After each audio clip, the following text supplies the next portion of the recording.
To add products, they must first be set up and operational from a Somfy handset. Press on the menu bars, select Configuration and press the Add symbol. Here we can add a Somfy RTS product, or swipe the device's box left to add Philips Hue products. Select the appropriate icon for the end product you wish to add. The app will tell you what to do at each step. Next, check the handset is operating the product you want to add.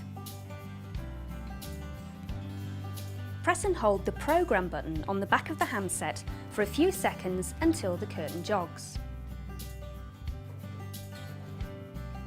Press OK on the screen, then press Add. The curtain should jog again.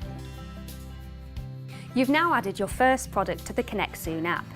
Press Test to verify the product has been added successfully. The curtain should be moving. If this is working OK, press Stop. Press OK to continue. You can name your product to make it easy to identify. Your product will now show in the list of devices at the bottom of your homepage. Repeat for all your Somfy blinds, curtains, plugs or Philips Hue lighting products. These are ones we've already added.